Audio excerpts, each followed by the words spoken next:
ça encourage, ça fait du bien. Bonjour, oui. Je vais accueillir aussi Lénaïque Pinault, qui est donc directrice développement durable chez JC2Co, et Jean-François Blanchet, qui est directeur général de BRL.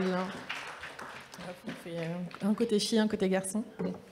Vous aurez remarqué quand même la parité aujourd'hui, ça fait du bien aussi d'avoir la parité à ces tables rondes. Petite présentation, Isabelle Touzard, donc vous êtes vice-présidente de Montpellier Méditerranée Métropole, et votre délégation couvre des champs extraordinaires de la transition écologique et solidaire, de la biodiversité, de l'énergie, de l'agroécologie et de l'alimentaire. Voilà, vous êtes la femme qui tombe à pic aujourd'hui pour échanger sur tous ces sujets de transformation.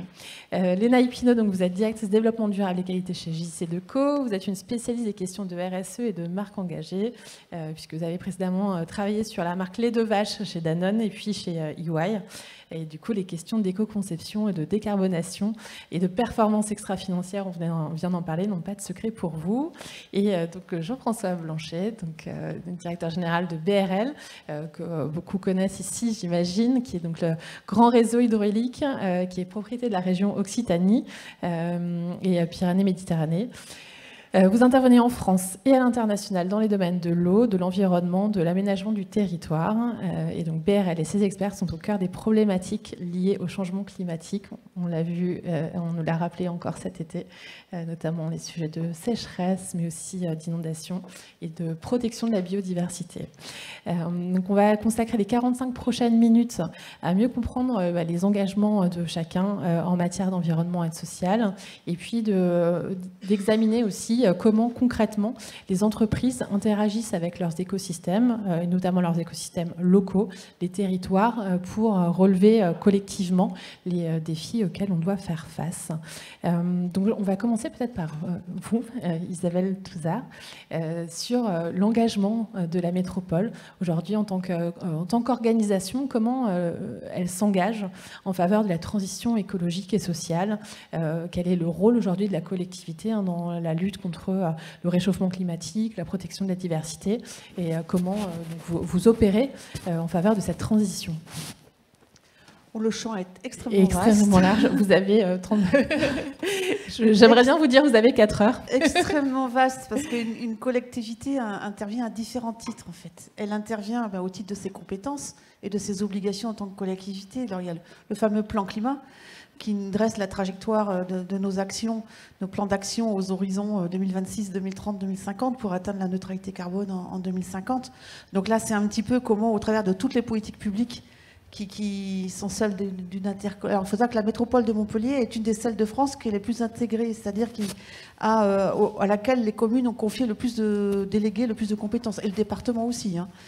Donc, qu'il s'agisse de déchets, qu'il s'agisse de grands cycles de l'eau, de petits cycles de l'eau, je vais très vite, hein, qu'il s'agisse d'urbanisme, qu'il s'agisse de développement économique, qu'il s'agisse de tous ces volets, j'en oublie plein, énergie bien entendu, puisqu'on est autorité organisatrice dans ce domaine-là.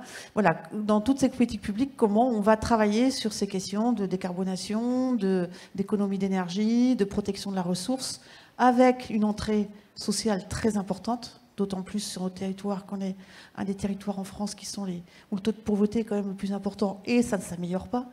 Donc c'est tout ce grand plan climat. Je pourrais revenir dessus s'il le faut, mais en soi, il faudrait des heures. Après, il y a la collectivité en tant que propriétaire de patrimoine, de bâtiments, de flottes, etc., et qui doit intervenir. Et vous le savez, le temps nous rattrape, et c'est peut-être bienvenu, mais avec la crise énergétique qu'on a, on est en train de revoir tous nos indicateurs du plan climat qu'on n'a même pas encore fini d'adopter. Je veux dire, le diagnostic qu'on a fait en 2019, il est déjà obsolète, je dirais, quelque part. Parce qu'il faut qu'on revoie à toute vitesse. Vous le savez, les collectivités vont voir leur facture de gaz sans doute augmenter par 4, multipliée par 4 en 2023 et d'électricité par 3. C'est ce qu'on nous annonce sur l'Hérault, en tout cas. Donc voilà, des plans d'action, je dirais, à très court terme. Mais voilà, on y va. Et c'est aussi cet effet, je pense, très démonstrateur et d'entraînement que doit jouer la collectivité en étant exemplaire sur son... Bon, je vais très vite, hein. Ça c'est un levier d'action. Puis je pense qu'un autre levier d'action dans le domaine économique, c'est plusieurs choses. C'est l'accompagnement et notamment le projet d'agence de développement économique qui est en gestation bien avancée aujourd'hui et où ce sera une marque de fabrique très montpelliéraine, enfin Montpellier et les territoires associés, bien entendu, cette notion d'accompagnement et des entreprises, notamment du tissu de PME, très dense sur notre territoire dans la transition écologique et énergétique. Voilà, donc il y a de très multiples leviers, mais on pourra peut-être les approfondir. On va les détailler. Là, c'était un petit warming-up de présentation. Merci beaucoup. Du coup, peut-être Jean-François, représenter un peu succinctement les activités de votre entreprise et puis en quoi son engagement territorial est important dans la lutte justement contre les enjeux climatiques, sociaux que l'on connaît. Écoutez, je crois que vous avez déjà très bien présenté l'activité de l'entreprise en la resituant dans le secteur de l'eau, de l'environnement, de la biodiversité. Donc on a la chance, au niveau de nos 800 collaborateurs, en France et à l'international, d'être mobilisés sur ce qui, de notre point de vue, fait sens sur l'habitabilité de la planète. Et on sait qu'aujourd'hui, le défi est immense, puisque si on écoute Aurélien Barraud, Jean-Marc Jancovici, différents lanceurs d'alerte, oui, il est plus que jamais temps d'agir, comme le rappelle Marie-France Baillet, au travers du monde nouveau. Donc effectivement, on est au pied du mur, mais avec des savoir-faire, avec la possibilité peut-être de faire en sorte que le monde de demain, avant que ça soit le monde nouveau, ne soit pas le monde d'aujourd'hui légèrement corrigé. Je m'explique. Aujourd'hui, on est obligé de revoir nos process, effectivement. On est obligé d'être plus économe en eau, là où auparavant, on pouvait considérer qu'on était dans le temps de l'abondance, sans vouloir paraphraser, que les ressources étaient inépuisables. On découvre, alors que ça fait 30 ans qu'on nous l'annonce, mais on fait l'expérience de manière plus concrète avec la sécheresse de 2022, qui quand même succède à la sécheresse de 2019, à celle de 2016. C'est un peu comme les bons vins, à part que là, c'est une mauvaise histoire, cette histoire-là.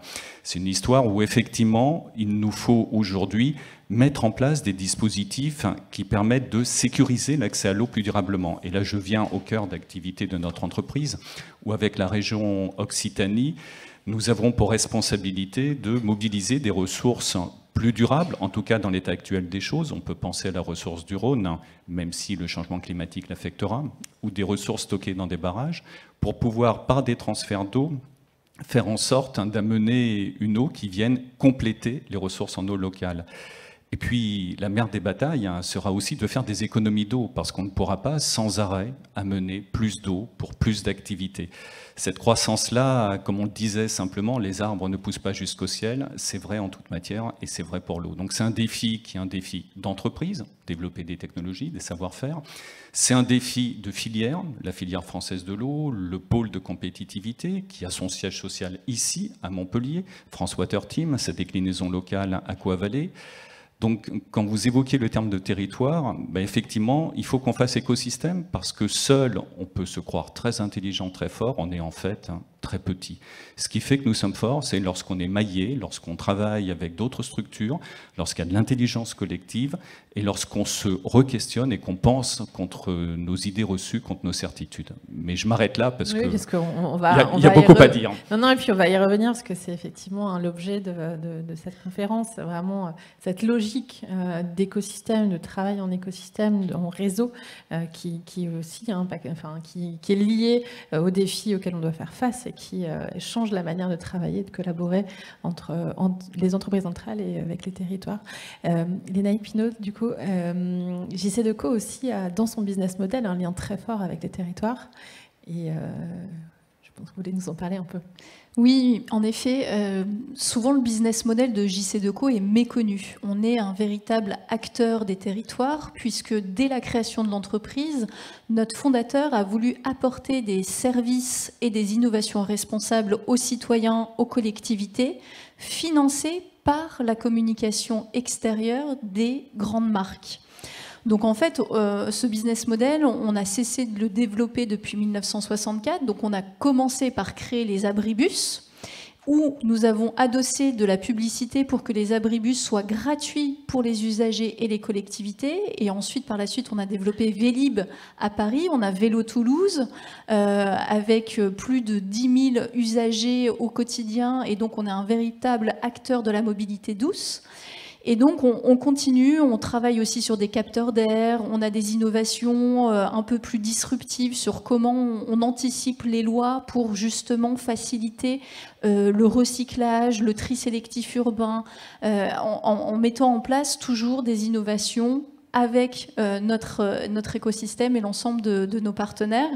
Et donc c'est vraiment quelque chose qui nous tient à cœur, et on est aujourd'hui présent dans la plupart des grandes villes françaises, mais aussi dans 80 pays.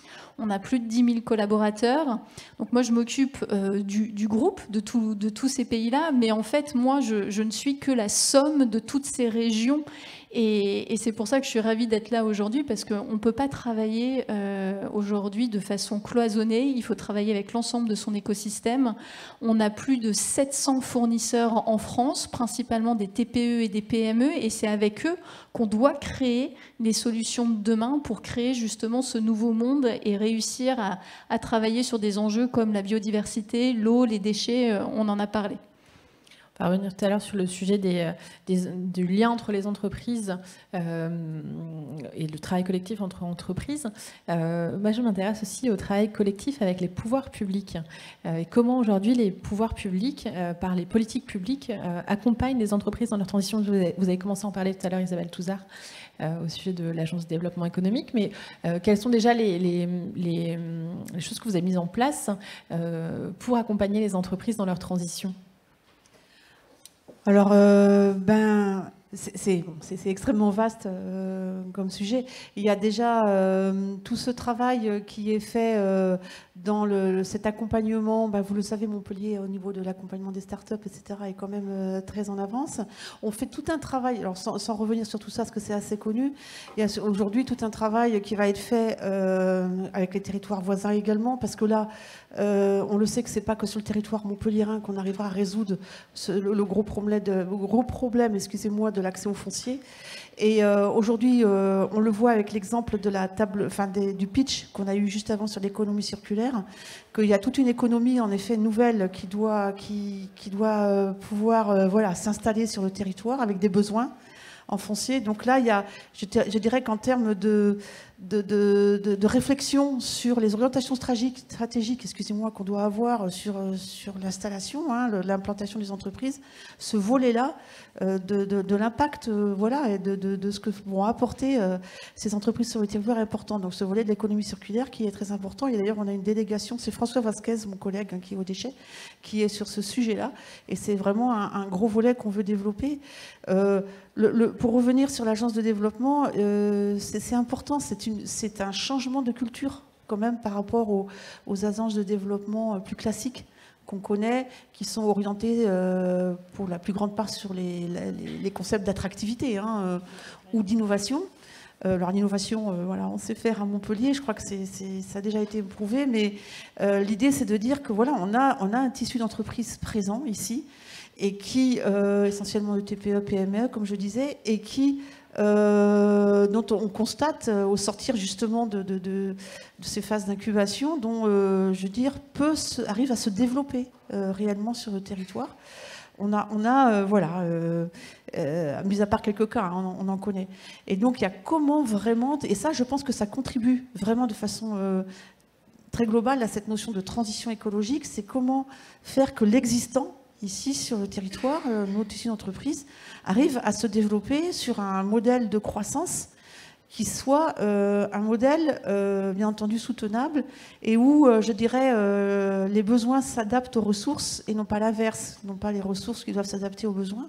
On a un total changement. C'est la même chose sur le schéma directeur d'eau brute où on se rend compte auquel je participe parce que je vois il y a monsieur de BRL, où on se rend compte que maintenant c'est aussi de l'économie des entreprises. Tout ce qui est le domaine agricole, par exemple, doit s'adapter dorénavant à la ressource en eau et non pas, l'offre en eau s'adapter à des besoins tels qu'ils sont aujourd'hui, alors qu'ils doivent évoluer très fortement pour l'avenir. En fait, on est dans une phase où il faut qu'on accompagne des réflexions et une pérennisation de nos activités économiques sur le long terme. Et donc, c'est un des changements profonds. On n'est plus dans la RSE au sens classique du terme. On est dans comment passer à des choix stratégiques qui fassent qu'on reste performant et dans tous les pans d'activité économique, dans un contexte où la ressource va se raréfier très rapidement. Je pense que c'est ça aussi le rôle qu'on a comme territoire, c'est ce rôle aussi aux côtés des chambres consulaires, aux côtés de tous les acteurs de l'écosystème, et tous, c'est aussi de faire bouillonner ces échanges, un peu comme ici, ces échanges de points de vue, Parce que les urgences, voilà, on parle de l'eau, mais si on parle du métal, par exemple, 2035, le métal, pour certains, il n'y en aura plus, quoi, si ce n'est en recyclé. Donc on joue un rôle très important aussi, nous, comme territoire urbain, puisque je vais m'arrêter là, vis-à-vis du tissu d'entreprise et puis des habitants, c'est qu'on se constate qu'à l'échelle planétaire, la population se concentre à 70% dans les villes, et donc les ressources à recycler sur la planète sont dans les villes. Donc l'économie circulaire, ce sera les politiques urbaines qui pourront les inciter. Et surtout pour finir, parce que je me félicite à de très nombreuses occasions, on se rend compte que les entreprises, le monde de l'entreprise, on l'a vu par exemple avec le pacte qu'a signé le président de la FOS avec les entreprises du BTP, par exemple, dans le cadre du pacte écologique, sont très en avance. Vraiment. Et attendent beaucoup des collectivités. Donc là, de ce point de vue-là, je pense qu'il n'y a pas de doute, on peut arriver à faire de belles choses, quoi. Il faut juste qu'on se coordonne bien et qu'on apprenne mutuellement. Ça tombe bien, ma question suivante, c'était côté entreprise. Qu'est-ce que vous attendez des collectivités, justement, pour vous aider ? Écoutez, c'est une vaste question. Ce qu'on attend des collectivités, c'est tout d'abord qu'elles créent des conditions favorables pour qu'on puisse développer une activité qui soit sociétalement responsable. Alors, on doit prendre notre part aussi, puisqu'on fait partie de la collectivité, mais la collectivité a ce site particulier qu'elle incarne l'intérêt général, l'intérêt public, et qu'elle définit à ce titre des politiques publiques. Donc, ce qu'on peut raisonnablement attendre, c'est que ces politiques publiques soient congruentes, qu'elles soient aussi stables dans le temps, qu'elles ne soient pas nécessairement trop chahutées par différents événements et qu'elles adressent peut-être avec un temps d'avance les grands sujets qui nous préoccupent. On pense notamment au climat. Après, peut-être aussi attendons-nous qu'entre la collectivité et les citoyens qui désignent les élus qui représentent la collectivité, il y ait la reconnaissance de tous les corps intermédiaires, ce qu'on pourrait appeler les synapses, quelque part, si on prenait une image, par là où passe le courant pour qu'il y ait la transformation. Et ça, c'est les associations, c'est les entreprises, c'est les corps intermédiaires au sens large. Et donc, il y a besoin de cette reconnaissance. Et puis, je dirais après que, certes, on peut attendre des collectivités, mais il faut aussi qu'on donne aux collectivités une entreprise. Une société fait société avec son territoire. Donc, de fait, on est dans des relations qui sont réciproques, osmotiques. C'est pour ça qu'il y a des démarches sociétales, qui est la reconnaissance quelque part d'une contribution, d'un impact à l'intérêt commun qui peut s'exprimer. Et ça doit s'incarner aussi dans la durée et pas simplement pour peindre les murs en verre des entreprises. Je dirais que sur cette approche aussi sociétale, les acteurs d'entreprise qui sont engagés, je pense par exemple à la Fondation Agir contre l'exclusion, qui est représentée dans la salle avec Michel Tisser, qui est sa présidente Hérault, et David Tran, le président Gare, on essaye aussi de prendre notre part pour une société plus inclusive, partant du principe que la diversité de la représentation des entreprises, c'est aussi une manière d'adresser la diversité des enjeux. Si on est monolithique sur un modèle où on se ressemble tous, et puis qu'on coopte ceux qui demain feront l'entreprise à notre image, ça risque d'être un petit peu compliqué de faire le monde nouveau. On fera certainement le monde du passé, peut-être qu'on l'améliorera un peu, mais à la marge, ça ne sera pas à la hauteur des défis qui nous attendent. Donc voilà, j'ai le sentiment aussi qu'on doit se remettre en question, qu'on doit se questionner, et qu'on doit surtout énormément se parler, et Isabelle Touzard le disait, il doit y avoir des agoras, des lieux communs. Alors aujourd'hui, le monde nouveau nous offre la possibilité d'échanger, mais on ne doit pas se parler que 2 ou 3 fois par an, on ne doit pas se parler qu'à certaines occasions. Je pense qu'il y a des dialogues qui doivent mieux se nourrir, il y a des points aussi dans lesquels on doit se retrouver. Par exemple, la métropole de Montpellier s'inscrit dans la démarche du Global Compact, ce qui est le cas aussi d'une partie des sociétés de notre groupe. La région Occitanie s'inscrit dans le Pacte Vert, travaille sur la Cité de l'économie et des métiers de demain avec sa présidente Carole Delga. Ça, pour nous, ça nous challenge aussi, c'est-à-dire que maintenant qu'il y a une offre politique en la matière, qu'en faisons-nous ? Auparavant, c'était simple, on râlait. Voilà, on râlait, on disait les politiques ne prennent pas en considération tel et tel point bas. Aujourd'hui, c'est le cas. Alors, que faisons-nous en miroir ? Donc, je crois qu'aujourd'hui, face à ces défis nouveaux, il faut qu'on arrive à tisser ces liens collectifs, à avoir, encore une fois, ces lieux de rencontre, à mettre des plans d'action, à mettre des objectifs, à mesurer, parce qu'on ne peut améliorer que ce qu'on mesure, et puis en face, sur ces grands enjeux, effectivement, évaluer nos impacts et réduire, avant toute chose, les émissions de gaz à effet de serre, parce que la lutte de l'adaptation qu'on évoquait, elle est perdue si on ne réduit pas l'émission des gaz à effet de serre. L'offre technologique ne compensera jamais l'élévation de température. Mais là, j'arrête parce que sinon, on va plomber l'après-midi, c'est dommage. Je retiens donc des objectifs communs, échanger beaucoup, parler le même langage, parce que vous parliez du Global Compact, c'est aussi avoir des indicateurs en commun. Vous travaillez beaucoup chez JC2Co avec les collectivités, hein, vous êtes en lien permanent avec les collectivités. Quelles sont un peu les bonnes pratiques que vous voyez dans les collectivités en mode de collaboration avec les entreprises? Et puis aussi, je vous pose la question que je pose à Jean-François, qu'est-ce que vous attendez en plus des collectivités aujourd'hui? Alors, je rejoins complètement Jean-François, le dialogue doit être permanent avec les collectivités locales. Et chez JC2Co, c'est ce que nous essayons de faire parce qu'on partage un même objectif, c'est construire une ville plus durable et plus inclusive pour l'ensemble des citoyens. Et donc, pour ce faire, on doit créer les solutions ensemble, on doit déployer des solutions personnalisées pour les villes parce qu'on n'a pas les mêmes contraintes. Et j'aime bien cet exemple parce qu'à un moment, c'est bien d'énoncer des grands engagements. Moi, je travaille beaucoup sur du concret et des faits. Et ça, c'est important. Il y a un nouveau sujet aujourd'hui chez nous qui est de plus en plus montant. On va dire que ça fait 10 ans qu'il est présent, mais là, on a décidé d'accélérer, c'est la biodiversité. Donc cette année, on a recruté une personne qui a fait le tour de France pour rencontrer chaque collectivité locale, chaque ONG locale, pour comprendre quels sont les enjeux spécifiques et quelles sont les solutions qu'on pourrait déployer pour justement préserver la biodiversité dans les milieux urbains. Parce qu'on le sait, c'est un enjeu majeur, c'est pas simple, et on pense que chez JC2Co, on peut faire partie de cette solution. Mais si on réfléchit nous tout seuls, on n'y arrivera pas. Donc effectivement, c'est très important de construire cette collaboration au quotidien pour relever les défis de demain. Après, moi, ce que j'attends des collectivités, eh bien, c'est aussi un peu d'exemplarité.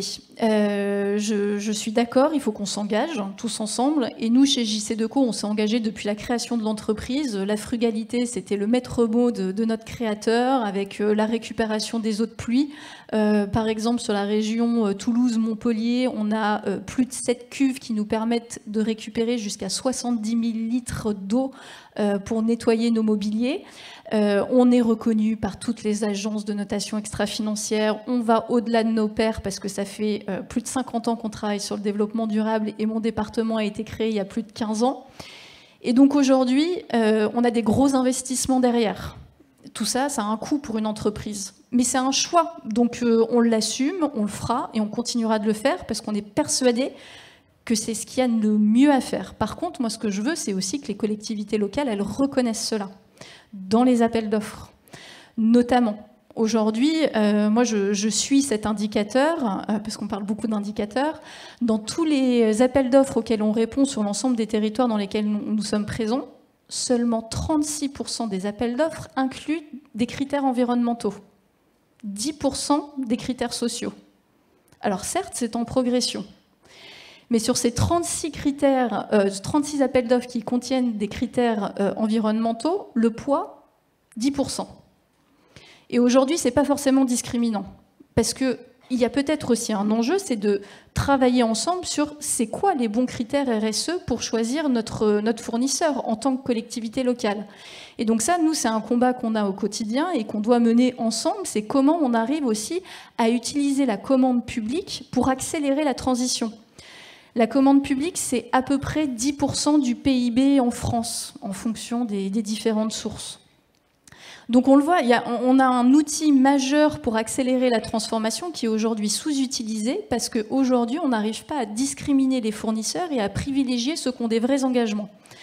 Alors, encore une fois, la route est longue aussi chez JC2Co, mais on essaye vraiment de faire les choses bien. On n'a pas toutes les solutions, on reste très humble, mais il faut qu'on avance ensemble avec nos partenaires sur ça.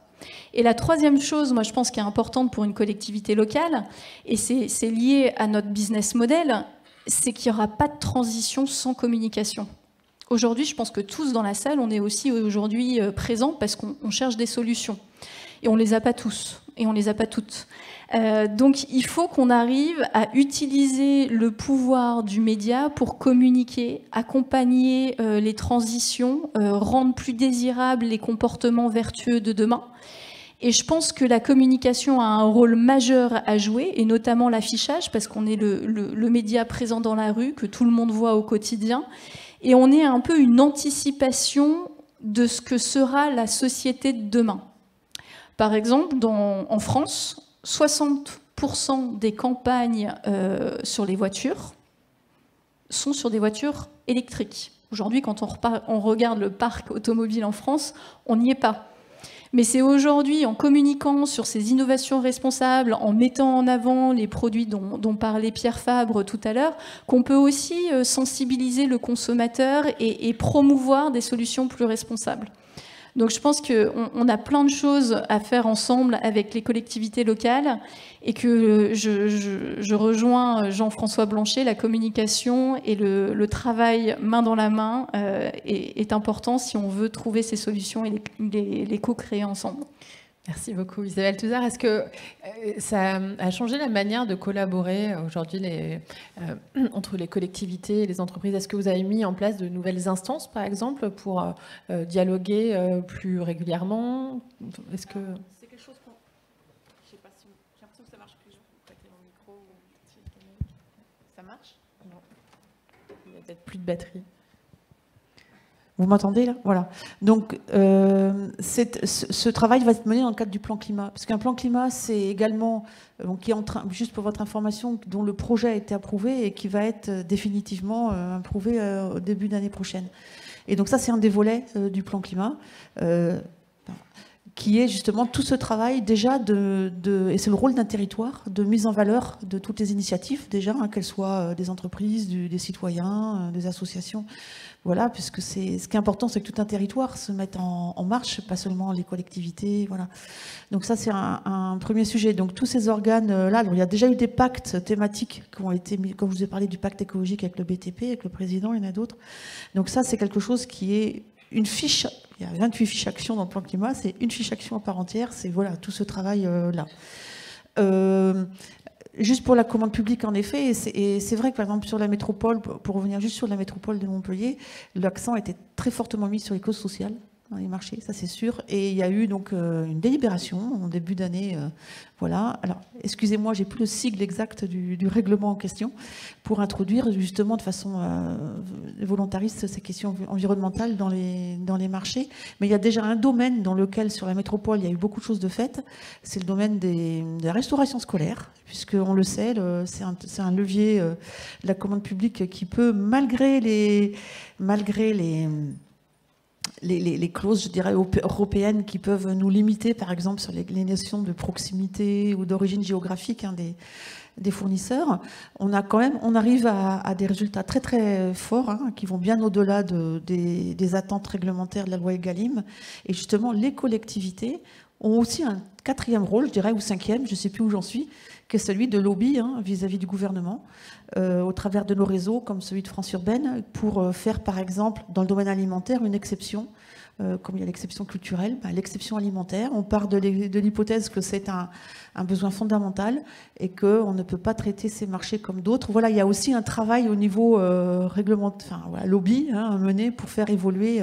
Et je pense que si on veut réussir à faire face à ces enjeux énormes qu'on a face à nous, je ne les reprends pas, et ce mur qu'on pourrait avoir et qu'on puisse l'enjamber, il va falloir qu'il y ait des évolutions au niveau des normes aussi, globales, puisque parfois ça... Et on en arrive à un stade où si on ne lève pas certains freins réglementaires, de normes, je veux dire, tout en restant, bien entendu, attention, ne me faites pas dire ce que j'ai pas voulu dire, mais il va y avoir des frictions. Parfois, on va être obligé d'avoir à faire des choix. Il ne faudrait pas qu'on y arrive entre la biodiversité, je ne sais pas moi, la création d'une nouvelle ligne de train, ou je sais pas. Au bout d'un moment, voilà, on arrive dans un monde contraint où on a énormément. Et alors, ce qu'il faut bien avoir en tête à Montpellier, c'est qu'on est sans doute un des territoires de France où l'ensemble des contraintes est présente. On cumule tout, sur le pourtour méditerranéen et particulièrement chez nous, on a tout. On a une des biodiversités vous en parliez, les plus élevées en termes de richesse. 70% des espèces floristes, faune et flore de France sont présentes sur notre territoire. On a 45 espèces en voie de disparition à fort enjeu, dont la métropole, par exemple, sur lesquelles la métropole est en responsabilité directe. On a donc, à chaque fois qu'on mène un projet, qu'on mène une action, le risque d'érosion de la biodiversité est donc d'autant plus fort, puisqu'on concentre tout ça. On cumule les risques d'inondation, les risques de submersion, les risques de feux de forêt. On a la ressource en eau qui est très fragile sur notre territoire. Enfin, on cumule tout. Voilà. Donc, on a les impacts de tout ce qu'on peut engager comme projet, qu'on soit une entreprise ou qu'on soit une collectivité, sont forcément très élevés. Et, dernière ombre ou élément au tableau, on est un des territoires qui attire le plus de population. Oui, c'est ça, j'entendais, c'était plus 7000.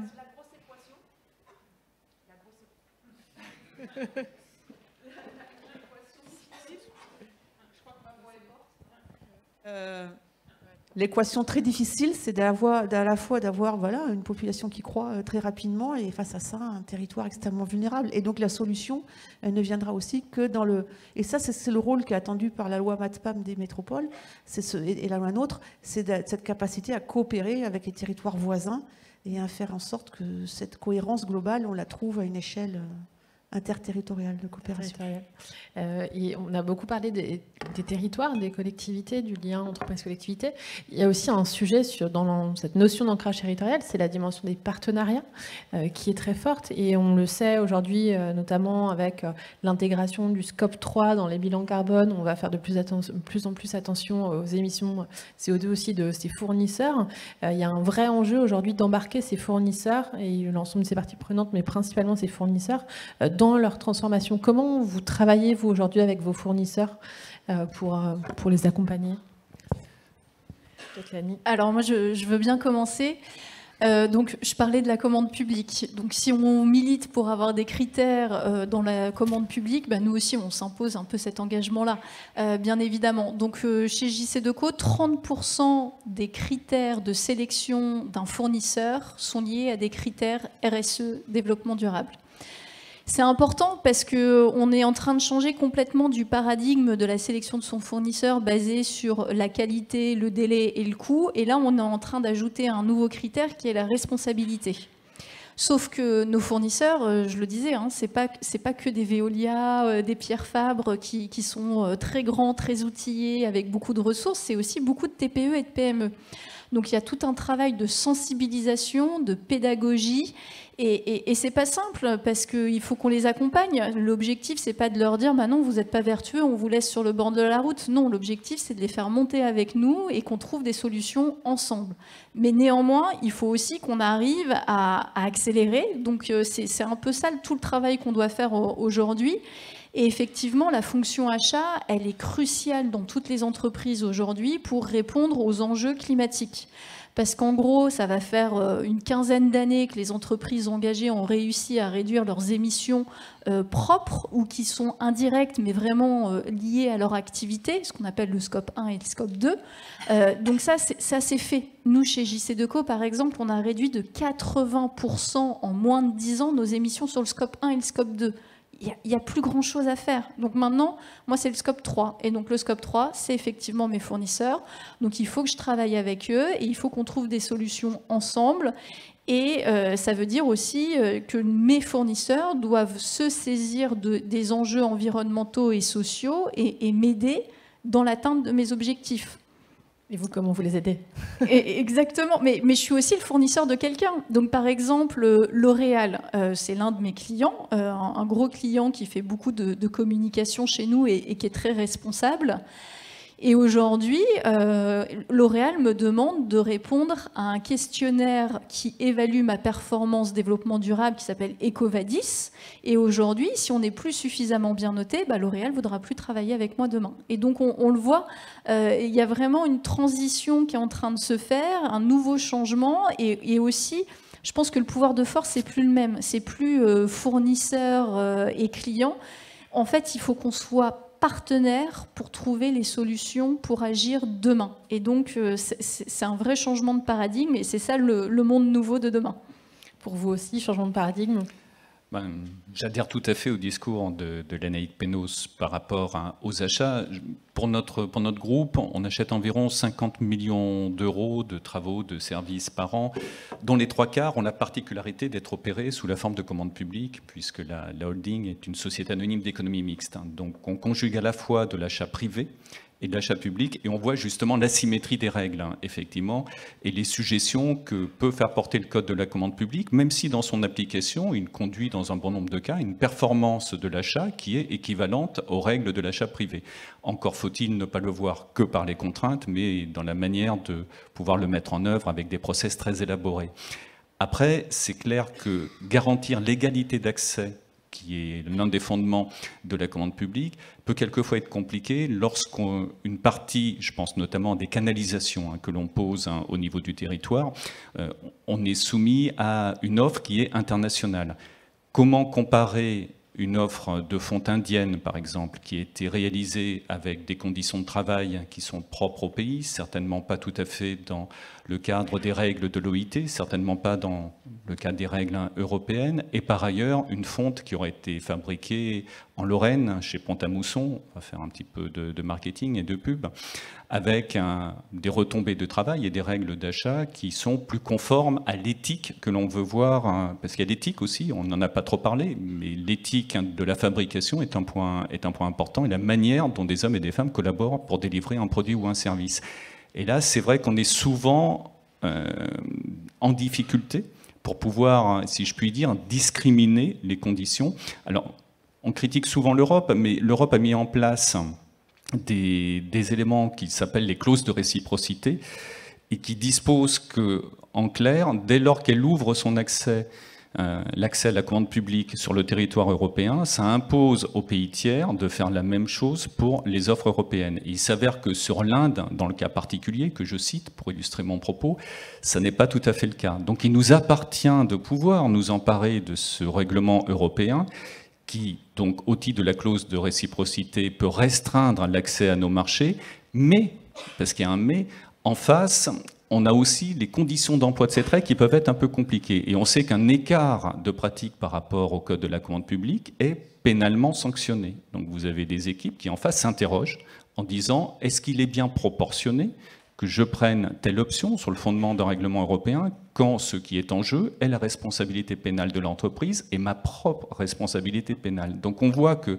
entre ce beau pays qu'est la théorie et la réalité quotidienne à laquelle on est confronté, le mieux est quelquefois l'ennemi du bien. Je reviens sur le centre du propos. Oui, on a tous à mettre en place des chartes d'achat responsables. Les collectivités l'ont fait. Dans un jargon horrible, ça s'appelle des SPAPSER. Voilà. Vous irez voir sur Internet, SPAPSER, c'est... Non. Vous avez tort parce que toute la démarche, honnêtement, est très bien structurée et peut inspirer justement les acteurs privés. Et c'est ce que nous avons fait avec une charte justement d'achat durable pour être plus respectueux d'un certain nombre de règles. Ensuite, et c'est vrai que ce n'est pas toujours facile, il faut entretenir, et je partage l'avis sur les partenariats, des relations durables. C'est-à-dire que les achats que l'on fait sont aussi l'occasion pour nos fournisseurs de s'améliorer sur un certain nombre de critères. Dès lors qu'il y a une durabilité de la relation économique, ça leur offre la possibilité d'innover, d'aller un petit peu plus loin, d'avoir des process plus respectueux de l'environnement, éventuellement de la biodiversité. Là aussi, c'est important. Puis le dernier point, parce qu'on ne va pas parler 3 heures quand même. Je pense qu'il y a des questions. Vous pouvez préparer vos questions. C'est au-delà des achats, c'est aussi les conditions de mise en œuvre des achats sur le terrain.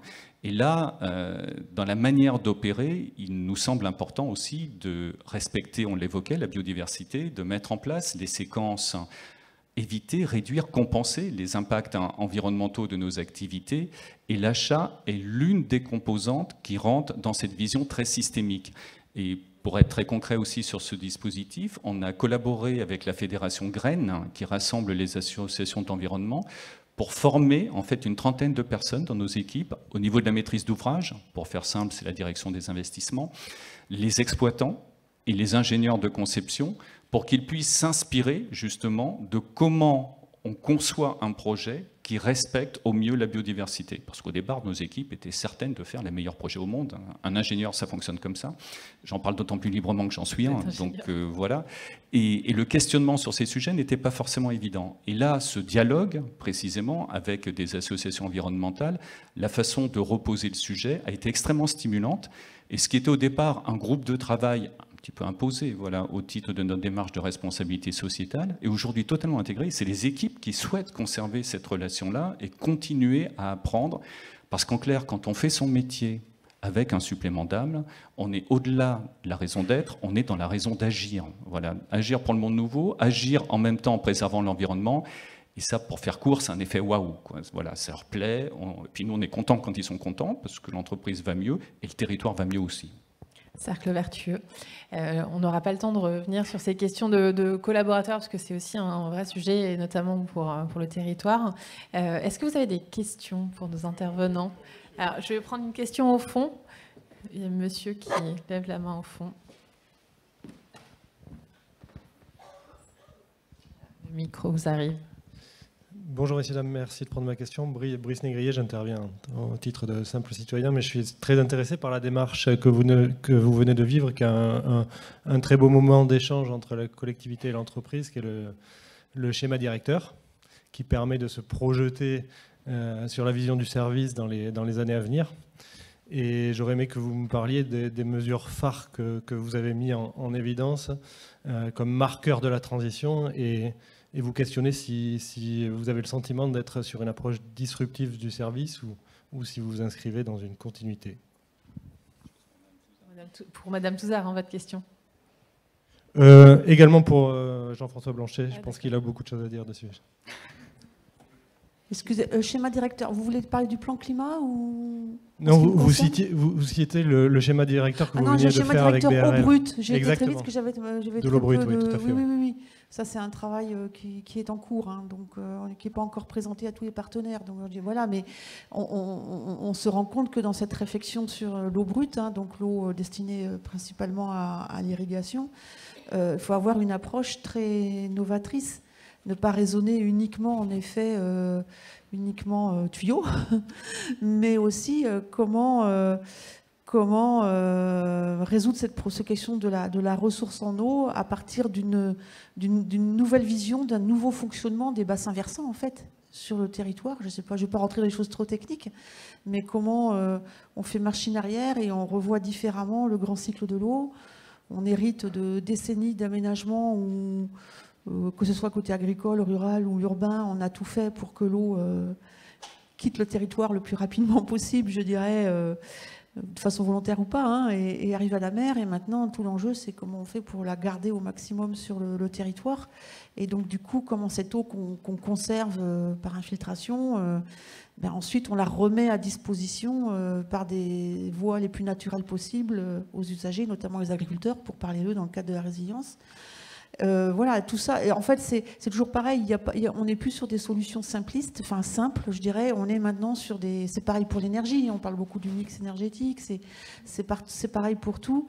Il faut qu'on arrive à des solutions beaucoup plus complexes, où on combine des solutions. Bien entendu, toujours amener de l'eau du Rhône. Mais l'eau du Rhône, vous avez vu le Rhône, comment son niveau, à un moment, son débit a baissé cet été. Donc ça pose. Même le Rhône, dont on pense que c'est une source en eau inépuisable, voilà, ça peut poser question.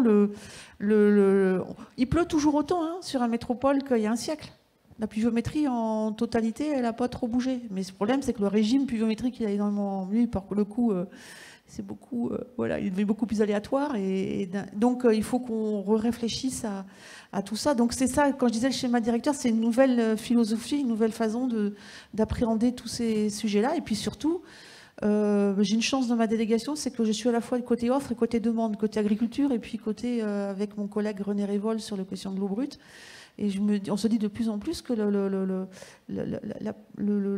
la vision qu'on peut avoir, et là c'est important aussi cette question de vision, je pense, on n'a pas parlé, c'est pour pouvoir dialoguer ensemble, travailler ensemble, il faut partager une vision du territoire, comme on le voit en 2050. Et voilà, il va falloir que toutes nos activités agricoles, mais pas que, toutes, s'adaptent à la ressource. vraiment. Et à la ressource telle qu'elle sera dans 50 ans. Hein. Parce que les investissements qu'on fait aujourd'hui, c'est pour 30 ans. Hein. C'est quand on raisonne un retour sur investissement, c'est pour la grande durée. Je ne sais pas si j'ai répondu à votre question, monsieur. Je crois que Jean-François Blanchet voulait compléter. Je crois qu'il y avait deux volets, effectivement. Il y a le volet politique publique qui a été évoqué, le volet plus entrepreneurial. Donc, il est clair que quand on se donne une vision, effectivement, au niveau de l'entreprise, par rapport à sa raison d'être, ensuite, on se donne une stratégie. Au niveau du groupe BRL, notre stratégie est de participer à l'adaptation du territoire par rapport au changement climatique avec un certain nombre d'axes de transformation que nous portons, notamment sur la réduction de notre contribution au gaz à effet de serre pour tendre à la neutralité carbone.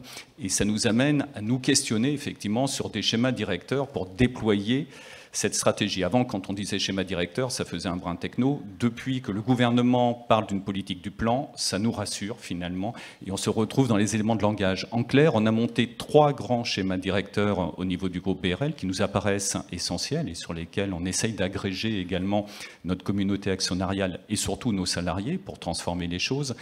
Le premier, c'est sur le pilier atténuation, avec un schéma directeur de développement des énergies renouvelables sur l'ensemble du patrimoine que nous exploitons pour le compte de la région Occitanie. On exploite à peu près 100 km de canaux, un certain nombre de sites avec du patrimoine. Et là, nous avons pour objectif, en développant des ENR, essentiellement photovoltaïques, mais aussi d'hydroélectricité, de pouvoir compenser totalement nos consommations électriques. Nos consommations électriques, pour être concret, c'est 70 gigawattheures par an. Donc c'est quand même assez conséquent, essentiellement consacré pour faire du pompage, parce que l'eau ne va pas tout seul jusqu'à nos clients, il faut la mettre en pression. Et ce faisant, le défi que nous nous donnons pour l'horizon 2030, c'est de pouvoir produire 70 gigawattheures d'énergie renouvelable. Et il y a un grand schéma directeur, et je peux vous dire aujourd'hui qu'on n'est pas loin des ordres de grandeur qui devraient le rendre possible. Va ensuite falloir passer à l'action.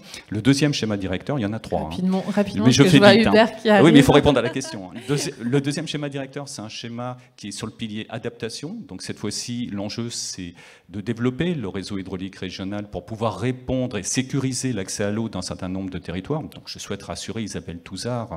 Le Rhône charrie à la mer à peu près 54 milliards de mètres cubes d'eau chaque année, et toutes les études de projection qui ont été faites par l'Agence de l'eau, qui est un organisme indépendant et sérieux, parlent effectivement d'un impact à l'horizon 2050-2070 de l'ordre de moins 30, possiblement moins 40% pendant les étiages.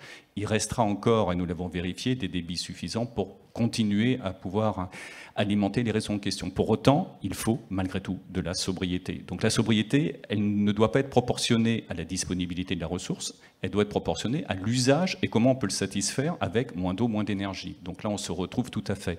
Donc un schéma directeur d'adaptation, de développement d'infrastructures, de meilleure gestion de l'eau. Et le dernier pilier, je l'ai gardé pour la fin, mais ce n'est pas le moindre, c'est le pilier de développement de pratiques améliorant la biodiversité. Le fait d'exploiter des grandes infrastructures fait que potentiellement on a un impact sur le milieu. Donc la question, c'est pas de se dire il y aura zéro impact, ça n'existe pas, c'est dans le monde de la théorie aussi ou de l'enfance. La vraie chose, c'est qu'il y aura des impacts. Donc on doit regarder sur comment, en favorisant une approche de biodiversité sur les installations que nous exploitons et les patrimoines, on peut avoir plutôt un impact positif que négatif. Voilà, ces 3 grands schémas directeurs réunissent en fait un certain nombre de moyens que nous soutenons financièrement et qui amènent à développer ensuite des plans d'action thématisés et à faire en sorte que nos collaborateurs se disent « Waouh, on travaille sur l'adaptation, l'atténuation de la biodiversité », ce qui est le sens de notre stratégie. Agir maintenant pour demain. Je suis désolée, on ne peut plus prendre de questions puisqu'on a déjà 5 bonnes minutes de retard. Merci à tous pour votre écoute attentive. Merci à nos intervenants pour ces partages d'expériences très très riches. Et voilà, je cède la scène à Hubert.